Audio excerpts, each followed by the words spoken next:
اعوذ بالله من الشیطان الرجیم. بسم الله الرحمن الرحیم. خداوند متعال حدیث قدسی کې ارشاد فرمایی الصوم لی و انا اجزی به یا و انا اجزی به. دیوی وړي کې اونته جملې کې د الله تعالی ارشاد فرمایی چې روزه ما د پاره ده او د دې اجر ز په خپل ورکوم. و انا اجزی به دا فعل معلوم ترجمه ده چې کته روزه وسته د دې اجر ز خپل ورکوم. دا یو ساده ترجمه.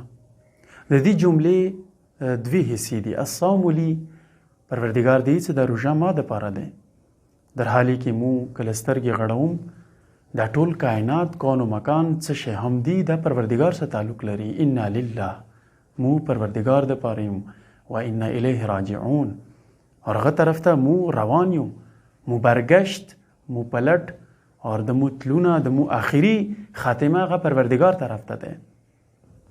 یعنی د مو د دنیا کې څه شی هم دی یا مو په خپل یو یا هغه شیان څنګه مو اصلا قسم نه فرشتي دي جن او انس د څه شی هم په دې دنیا کې دی هغه ټول پروردگار سره تعلق لري.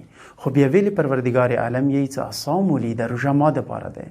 دی مطلب دا دی چې د روزه یو خاص شای ده. د روزه یو با ارزشه با قیمته یو شای ده. اور د دې وجه دا ده چې الله تعالی دا اونو ویلو چې الصلات لی پروردگار دا اونو ویلو چې الزکات لی د زکات ما د پاره ده یا حج ما د پاره ده الحج لی یا نماز ما د پاره ده. اگرچه دا عبادتونه څوره هم دي دا هم الله تعالی د پاره دي. خو ویلی ویلو چې الصوم لی د روزه ما د پاره ده. د دې وجه چې کوم علما کرام دانشمندان اعظم چې کوم د دې وجه خی غدا ده چې روزه یو داسې عبادت دی چې هم په خلوت کې هم په جلوت کې انسان یو مؤمن دی عبادت کې مصروف وي.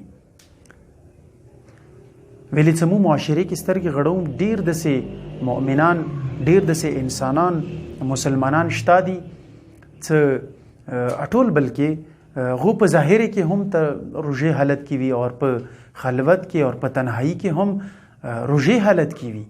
هغه که وغړي د خپل روزه متول شي او بوسخي ټیکاله وخوري یا مختلفه ګناهانی څخه سره روزه بتلیږي هغه ګناهانی انجام کی. خو اما دغه انسان د مؤمن د الله هغه حکم په اطاعت کې څه کوي خپل ځان ساتي او دغه عبادت خپل تکمیل ته رسوي.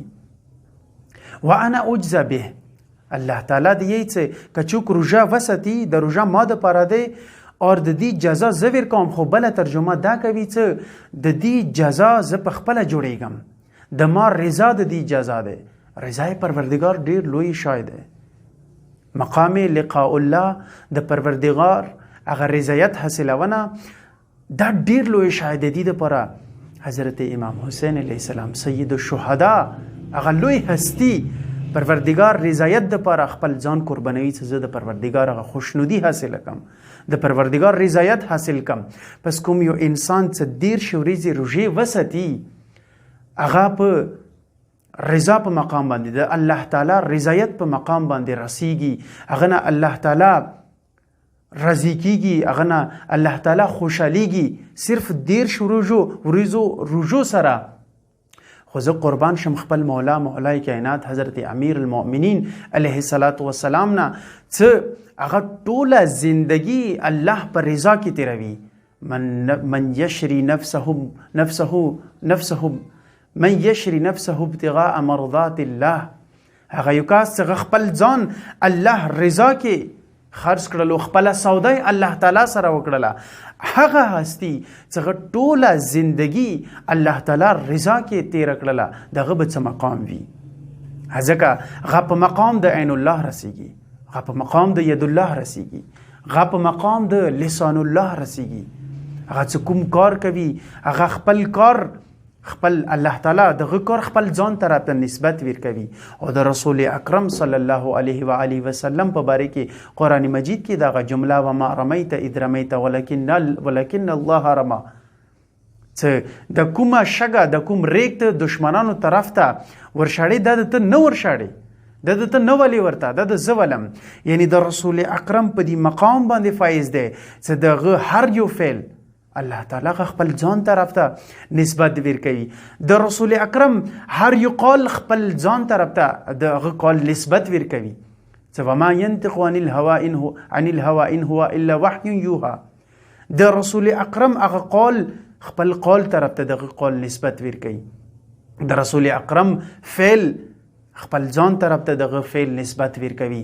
پس پروردگار عالم دی انسان ته دوره مقام ورکوي چې بیا د دی ولا قول او فعل خپل ځان طرف ته نسبت ورکوي. مو انسانان کا غواړو چې مقام رضای پروردگار باندې ورسیږم، بهترین شی هغه روژه د مو سره. روژه چاهے واجبی دی یا مستحبی دی، دی روژې په طاقت سره، دی روژې په مدد سره مو رضای پروردگار په مقام باندې رسیدلی شو.